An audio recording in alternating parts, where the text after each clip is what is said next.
It started the day my brother flushed my science fair project down the toilet. I was 13. He was 15. The project was a model of a water purification system I'd spent 3 months building out of tubes, charcoal, and repurposed plastic. I'd stayed up nights, skipped video games, and even gave up a school trip just to finish it. My parents were proud. My teacher said it was one of the best she'd seen in years. But my brother? Nick just laughed, said it looked like a pile of junk glued together by a desperate nerd. That night, while I was in the shower, he dismantled it, piece by piece, and stuffed the whole thing into the toilet. Mom screamed when the plumbing backed up.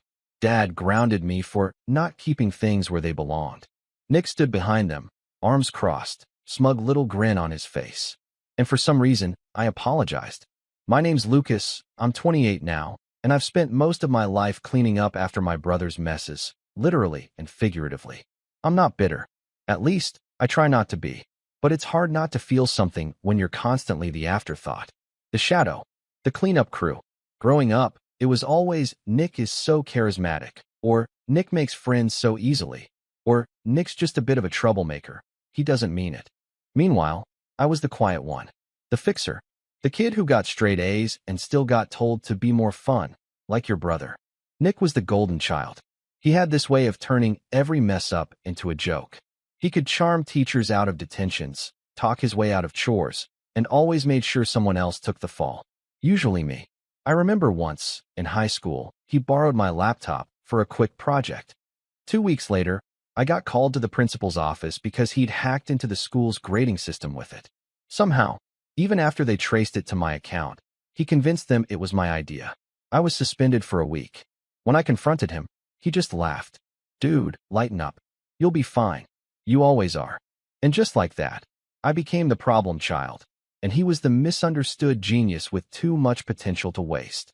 Despite everything, I still tried to maintain a relationship with him. Maybe it was loyalty, maybe just habit. He was my brother, after all, and there were moments, brief ones, where I thought he might actually care. Like the time he drove all night to pick me up from college when my ride bailed, or when he stood up for me at a party when someone started mocking my stutter. Those were rare, but they were enough to keep me hoping. Enough to make me ignore the manipulation, the lies, the endless emotional drain that came with being his brother. My parents weren't cruel, just blind. Especially Mom. She saw Nick through this permanent lens of nostalgia, like he was still the grinning 5-year-old with chocolate on his cheeks. Dad was a bit more grounded, but even he caved when Nick needed money just to get on his feet.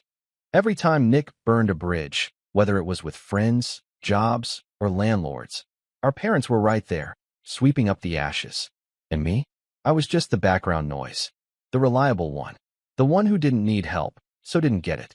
By the time I hit 24, I'd graduated with a degree in mechanical engineering, started working at a sustainable design firm, and moved into a modest apartment downtown.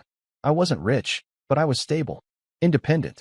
I had a couple friends, a decent bike, and a little bonsai tree I was oddly proud of. I didn't need much. I liked building things, solving problems, making things better. It brought me peace. It made me feel useful. Nick, on the other hand, had dropped out of 3 community colleges, burned through 4 jobs, and had 2 failed side hustles, one involving reselling sneakers and another that had something to do with cryptocurrency. He always talked big, always had some next big thing that was going to blow up. He lived in our parents' basement, smoked out the window, and still managed to convince them that he was just figuring things out. Then came the first real blow. At 25, I'd been quietly working on a project in my free time. Something personal. I'd had this idea back in college for a compact, solar-powered water filtration device that could be deployed in low-income areas or after natural disasters. Over time, I'd built a prototype in my garage, tested it, refined it, even entered it into a few innovation contests. I didn't talk about it much, not because I was secretive, but because it felt fragile. Like if I shared it too early, someone would find a way to tear it down. Someone like Nick. Of course, that didn't stop me from mentioning it one night during a family dinner. It was a small thing. Dad had asked if I was still playing around with those tubes and water pumps. I smiled, said yeah, and explained a bit about how the prototype was finally functional. Mom clapped her hands like I was 5 again. Oh, Lucas, that's so clever. Isn't that clever, Nick? And Nick, chewing a mouthful of lasagna, gave this little half laugh. Yeah, sounds cool, man. Like something from a sci-fi movie. I should have left it at that. But Dad, surprisingly interested, asked if I had pictures. So I showed them a few photos on my phone. Nick leaned over, nodded, and said, You know, I bet you could make some serious cash if you pitched that right. Then he went back to his phone and didn't say another word. I didn't think much of it.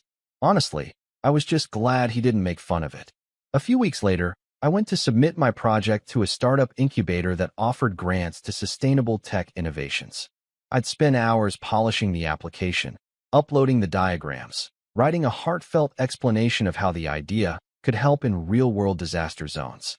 I hit submit, heart pounding. A week passed, then 2, then 4.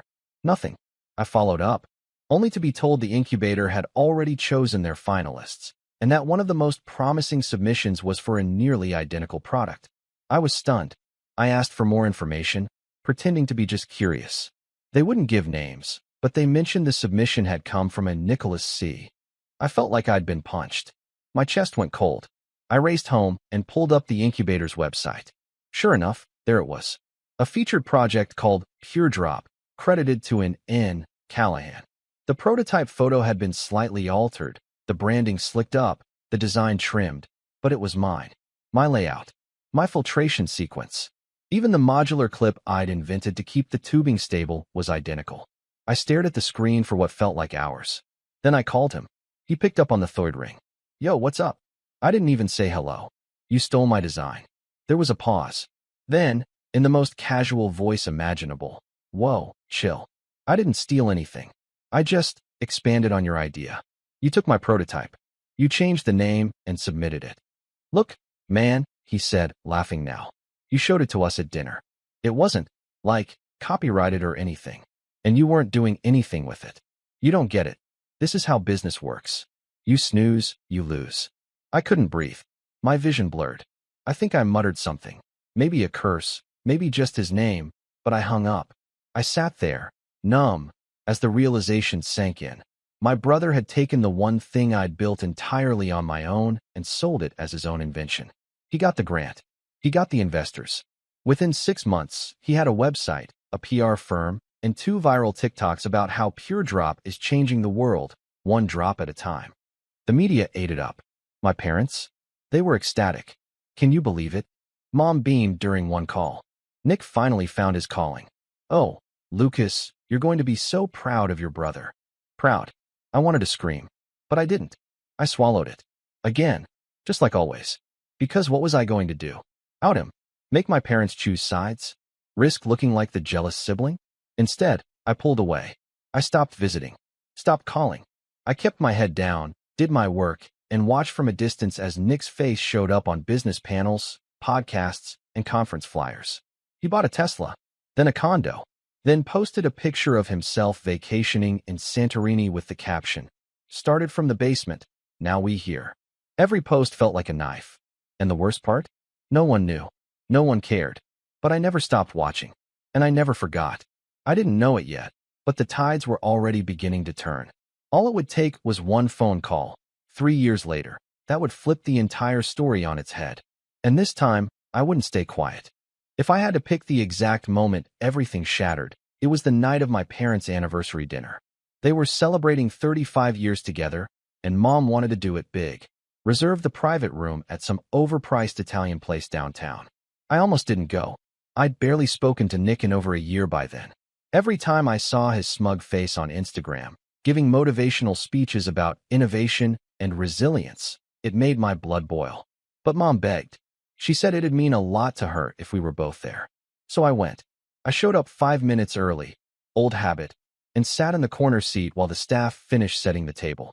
A few minutes later, Nick waltzed in. Designer blazer, no tie, hairstyled like he'd just stepped out of a GQ shoot. He greeted Mom and Dad with a bear hug and a loud, "Happy anniversary, you legends." Then he looked at me like I was a waiter. "Oh," he said, smirking. "You're here." "Yeah," I replied, trying not to bite. Shocking, right? He chuckled, didn't respond, and immediately launched into a story about meeting some investor from Dubai who wanted to license Pure Drop tech for humanitarian efforts. Mom's eyes sparkled like she was watching a celebrity. Dad nodded, impressed. I sat in silence, sipping my water and watching them eat it up. Then he said it. You know, Nick began, twirling pasta onto his fork with exaggerated grace. I was thinking about starting a foundation in Dad's name. Something to give back. Sustainable tech for communities in need. I think it'd be a cool legacy. That's a beautiful idea, Mom said, dabbing the corner of her eye with a napkin. I mean, I wouldn't be where I am without you too, Nick said, placing a hand on each of their shoulders. I owe everything to this family. I nearly choked. The words hit like a slap. Nick owed everything to this family. No mention of me. No nod to the design he stole. No acknowledgement of the years I spent working on that prototype before he swooped in and polished it for show. I cleared my throat. That's interesting, I said slowly. Because when I first showed you that design, you said it looked like something out of a sci-fi movie. He froze for half a second, just enough for me to notice, then smiled. Right. But your version wasn't viable, bro. You didn't have a business model. Or branding. I mean, be real, you were never going to take it anywhere. Mom gasped. Nicholas. What? He said innocently. I'm just being honest. I looked at my parents, waiting, hoping for one of them to say something, to defend me. But Dad just stared down at his plate, and Mom reached over to pat Nick's hand. I know you two have your differences, she said gently, but we're just happy you've both turned out so well. I laughed. I actually laughed. Yeah, we turned out great. I left before dessert. That was the first time I realized something fundamental. My parents were never going to see me the way they saw him. No matter what I built, no matter how steady, how loyal, how present I was, I would always be second tier. The support beam, never the spotlight. I didn't answer their calls for a while after that. I needed space. And then came the text. From Nick. It said, "Hey, need to talk. It's important." I didn't respond. He followed up an hour later. You probably saw the news already. I'm guessing you're enjoying this. I hadn't seen anything. I Googled his name. There it was, PureDrop sued for patent infringement and financial misconduct. Several news articles had popped up overnight. The lawsuit had been filed by a small firm in Arizona that claimed Nick had used proprietary valve tech without licensing it. Worse, one of his former partners had come forward, claiming Nick had falsified some investor reports to inflate earnings. The golden child was cracking. Still, I said nothing. I sat with it. Let it marinate. 2 days later, he called. I didn't pick up. Then he tried my work number, my LinkedIn, even messaged an old college friend of mine, asking if they'd heard from me. It was weird, desperate. And then he showed up at my apartment. I opened the door to find him on the other side, looking like a ghost. Same expensive blazer, but it hung off his frame like a forgotten coat on a mannequin. His face was pale, eyes sunken. Can we talk? He asked, voice hoarse. I let him in, not because I wanted to, but because I needed to hear what he had to say. We sat on opposite sides of my living room. He didn't touch the water I offered. It's all falling apart, he said. They froze my accounts. Investors pulled out. That lawsuit is garbage, but I don't have the resources to fight it. I crossed my arms. Why are you telling me this? He blinked. Because I need your help. That made me laugh. I couldn't help it. My help? You mean again? Like when I built PureDrop and you just repackaged it? He winced. Okay, look, I messed up. I should have given you credit. I should have cut you in. No. I interrupted, leaning forward. You should have respected me. But you couldn't. Because in your world, if you're not center stage, you don't exist. His silence confirmed everything. Why now? I asked. Why not years ago? Because I didn't think I'd lose, he said softly. There it was. That was Nick in a sentence. He never apologized unless he had something to gain. He reached into his bag and pulled out a folder. Look, I still own the rights. Technically. But I want you to come on board. As co-founder. We relaunch. Clean slate. New partners. Your designs. Your name. I stared at him. It was a tempting offer. Too tempting. For a second, I imagined it. Finally being recognized. Finally getting credit for what I'd built. But then I looked at him. This man who had burned every bridge he crossed, and now stood on the last one, soaked in gasoline. I shook my head. I'm not interested. He looked stunned. Genuinely stunned. Like the idea of someone saying no to him had never occurred before. But this is your chance, he said. You'll finally be in the spotlight. No, I replied. This is your chance to finally be a decent person. And you blew it. He left that night without another word. I thought that would be the end of it. I really did. But then something even stranger happened. My parents invited me to lunch.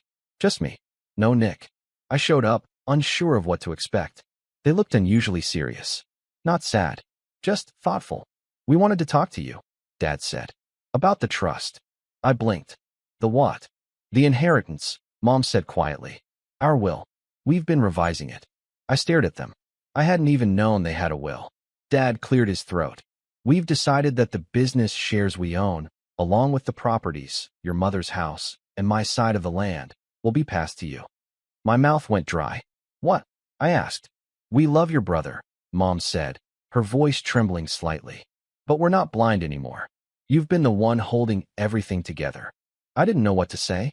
I didn't even know how to feel. Relief? Gratitude? Bitterness? And then came the part one wasn't ready for. We're also giving you executor power, Dad added, over the trust. It's around $3 million now, mostly from Mom's investments and the house value. You'll be responsible for managing it and deciding if Nick gets any. I stared at them, stunned. Are you serious? We talked about it a long time, Mom said. It was hard, but we realized we've been enabling him, and we want to make it right. I left that lunch in a daze, not just because of the money, but because, for the first time in my life, they saw me. Not as Nick's brother, not as the fixer, but as someone in control. 2 weeks later, Nick found out. He called me in a rage, said our parents were turning on him, accused me of manipulating them, of stealing what was rightfully his. I told him I didn't steal anything. I earned it, quietly, over years. That's when he said something I'll never forget. You think you're better than me now? Just wait. You'll mess it up like you always do. You're not built for the spotlight. And then he hung up.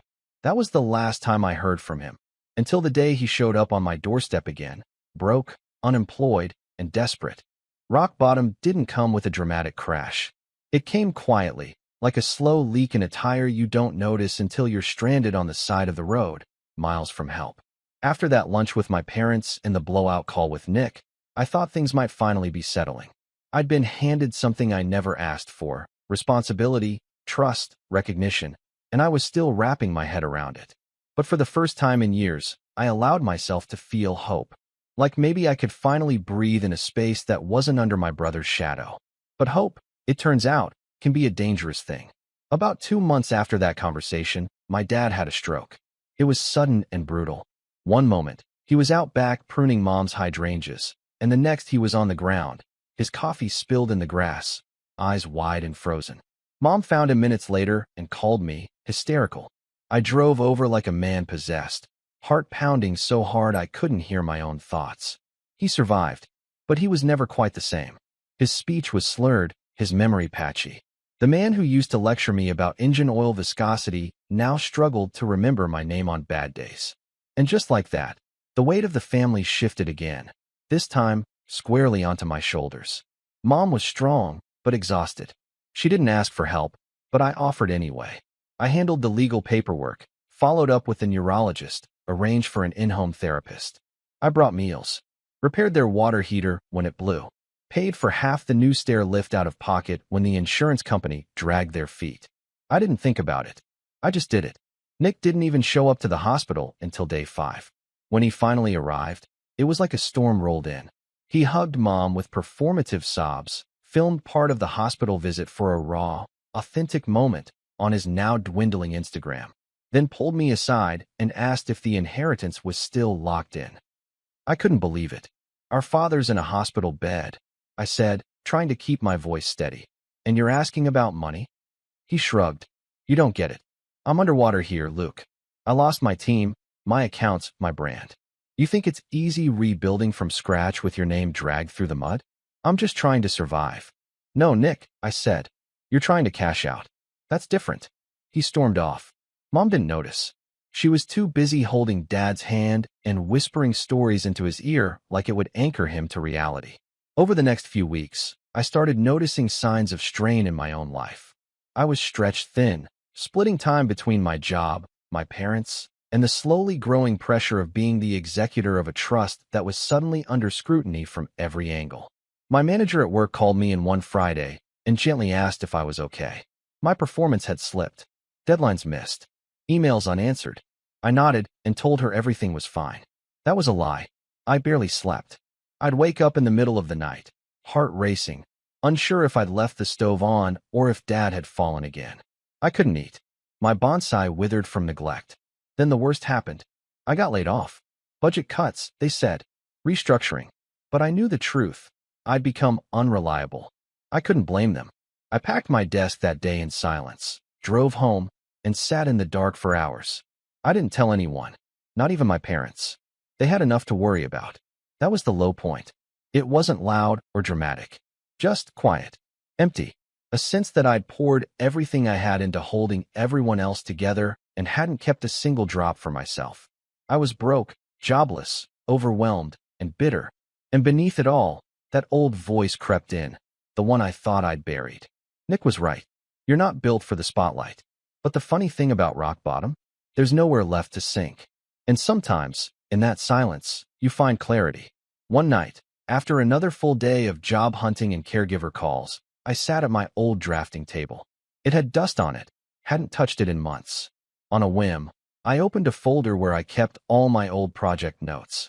Blueprints, designs, scraps of ideas I never had the time or energy to finish. That's when I found it. An early concept sketch from years ago, one I'd scribbled before PureDrop ever had a name. It was messy and unrefined, but it had heart. The idea was a new filtration unit, one that could snap into existing infrastructure without replacing it. Modular, cheap to produce. It was meant for use in refugee camps, where full systems were too expensive or bulky to implement. I stared at it for a long time. Then I started tweaking. 1 hour turned into 3, 3 into 6. I looked up and the sun was rising. That's how it started. I built a routine. Every morning, I woke up, took care of Dad's therapy schedule, then worked on the project. No social media, no distractions, just paper, CAD software, and my stubborn brain. I gave myself deadlines, prototypes, feedback loops. I treated it like a job, even though no one was watching. Eventually, I emailed an old professor from college, Dr. Kinney. He'd always been tough but fair, the kind of guy who never handed out praise unless it was earned. I sent him a PDF of my updated design and asked if he had time to look. He responded within 2 hours. "This is good," he wrote. "You've grown. Come talk." That conversation led to another, then to a connection at a nonprofit focused on clean water access in South Asia. They were looking for new ideas, something scalable, something real. I didn't pitch with slides or buzzwords. Just a quiet explanation, a prototype video I filmed in my bathtub, and a promise: I don't want fame. I just want it to work. They loved it.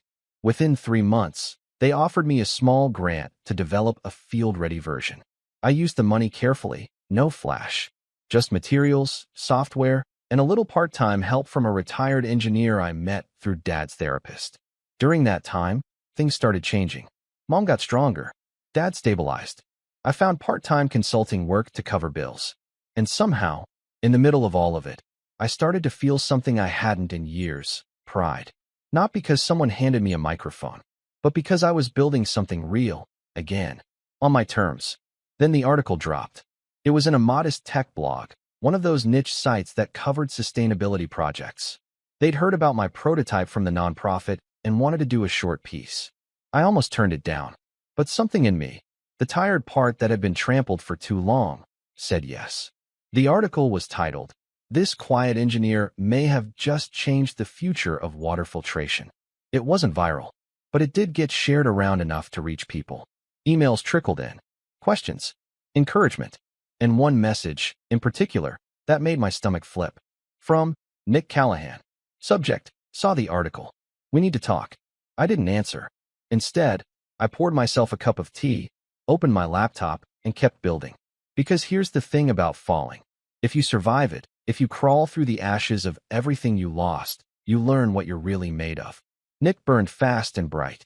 But I had something better. I had roots. Nick didn't stop with the email. That was just the opening volley. A few days later, I got a text. "Congrats on the article. Looks like the quiet nerd finally made it big." I stared at it for a long time. Not because it surprised me. Nick's sarcasm was his second language, but because it didn't sting anymore. Not the way it used to. I'd spent so long absorbing his barbs like they were gospel, but now? Now I saw them for what they really were. Insecurity, wrapped in mockery. A desperate reach from someone used to towering over everyone else, and panicking now that he was knee-deep in quicksand. I didn't respond, so he called. It rang 7 times before I finally let it go to voicemail. A minute later, the notification buzzed.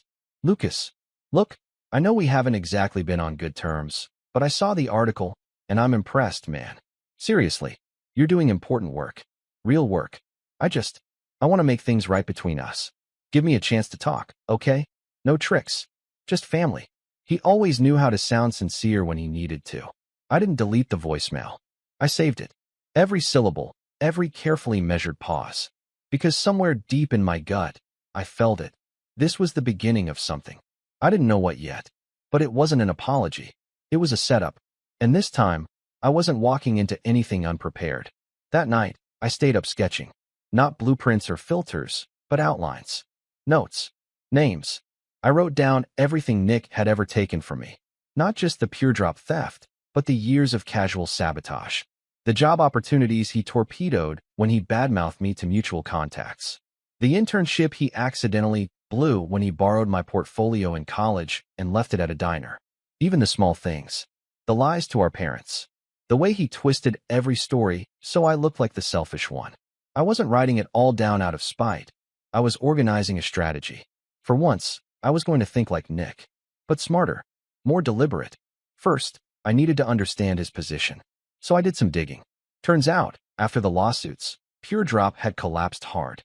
What remained of the company had been acquired in a quiet fire sale by a shell company based in Delaware, probably an investor group trying to salvage the patents. Nick's name had been scrubbed from most press releases, and his online presence had gone eerily quiet since the fallout. But more importantly, he was broke. Not pretend broke. Not, I downsized to a Tesla Model 3 broke. Real broke. I found public court records showing creditors chasing him for unpaid loans, back taxes, and 2 unresolved settlements from former employees. One former assistant had even filed a harassment complaint.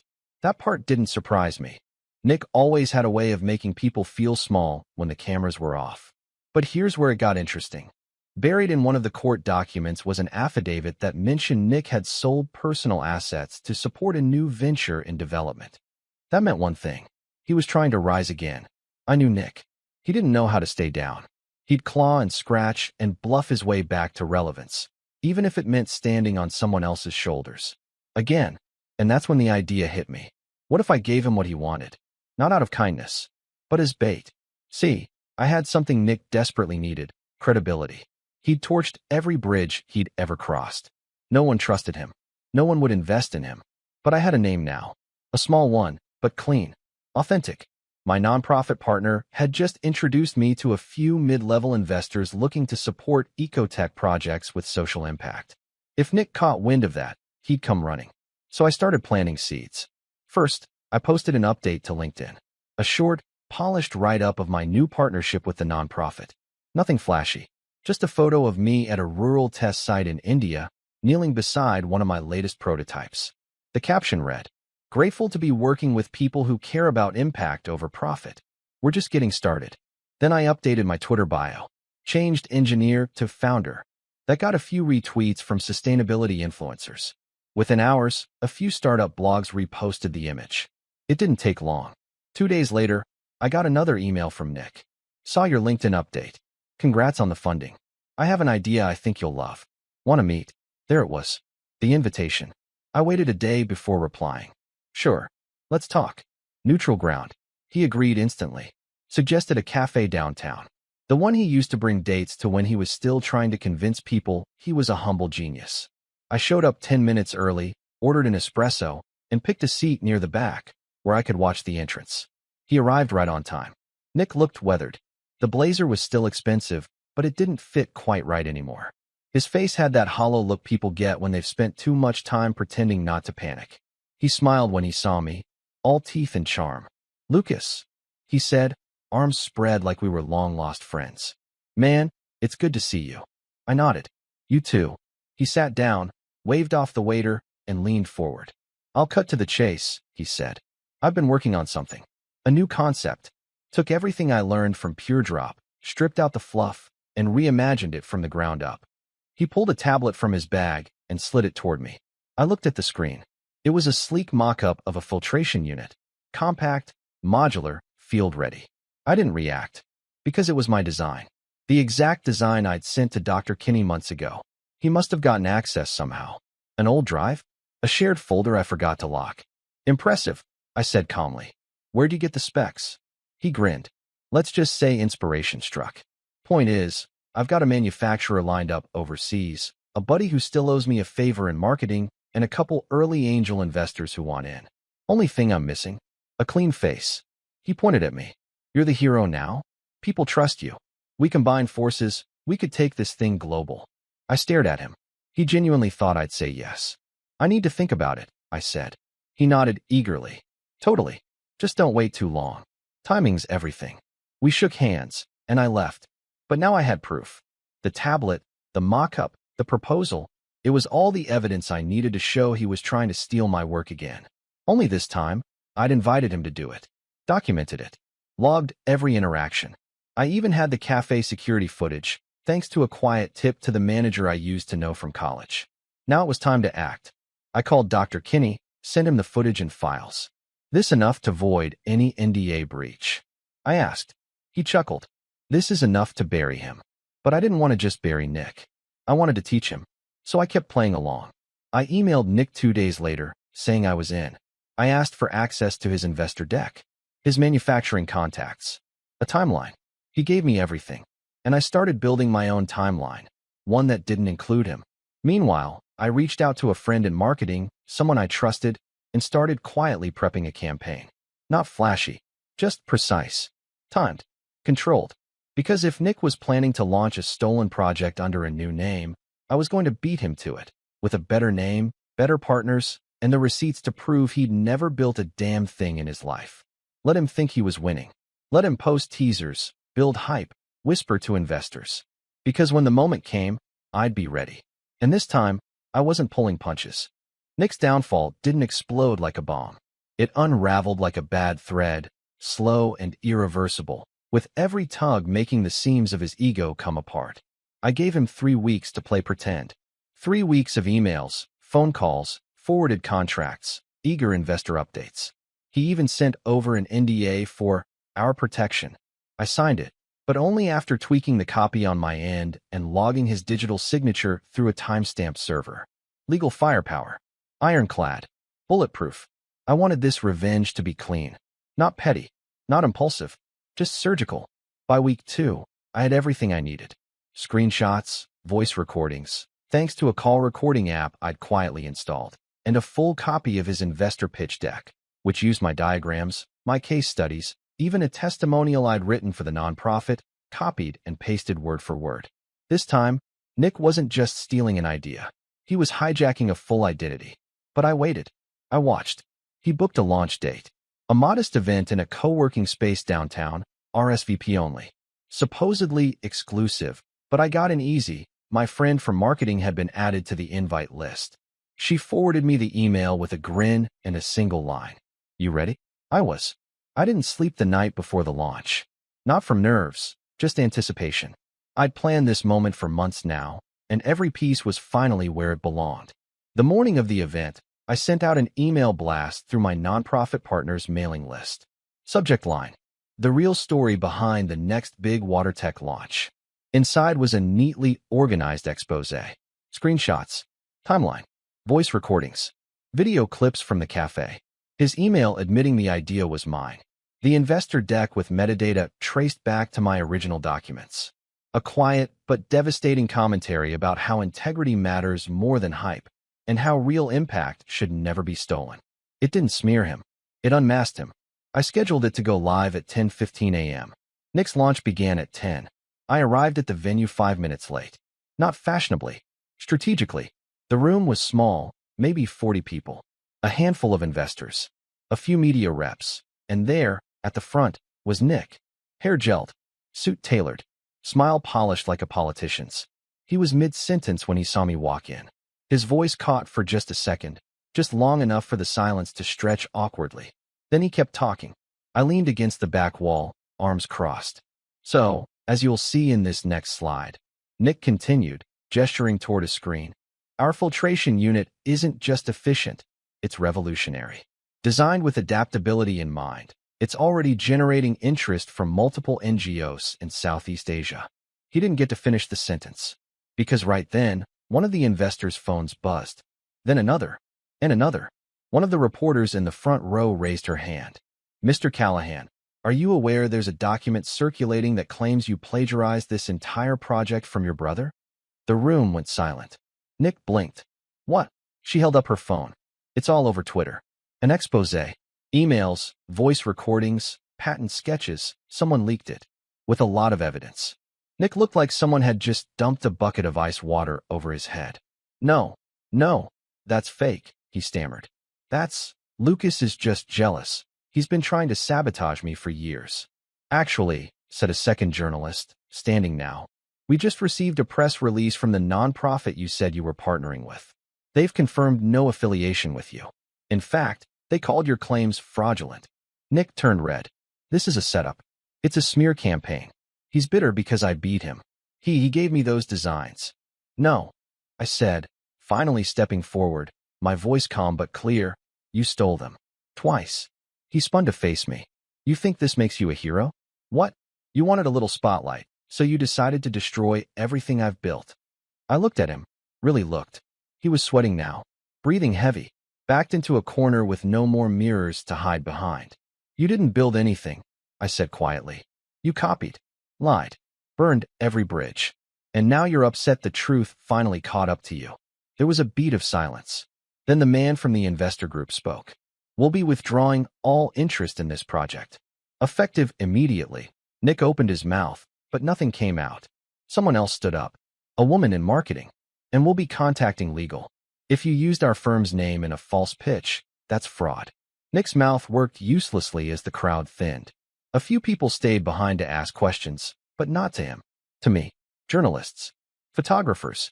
Even one of the engineers Nick had lured into working for him reached out, handing me his card with a quiet, I think I backed the wrong brother. I left the venue without looking back. I didn't need to see Nick unravel in real time. That wasn't what this was about. I wasn't there to humiliate him. I was there to end it. The fallout was swift.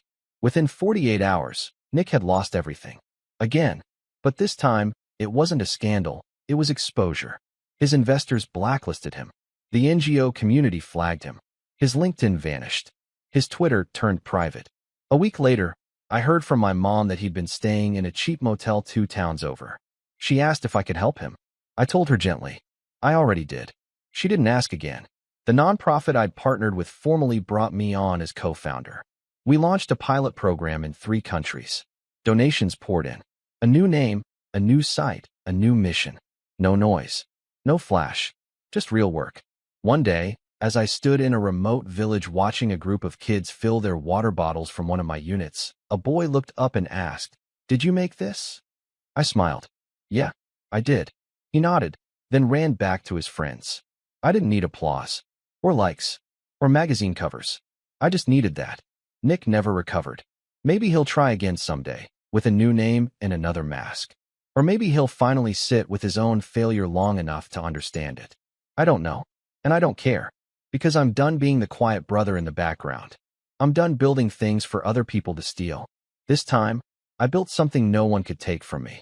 And as far as I'm concerned, that's the only kind of revenge that matters.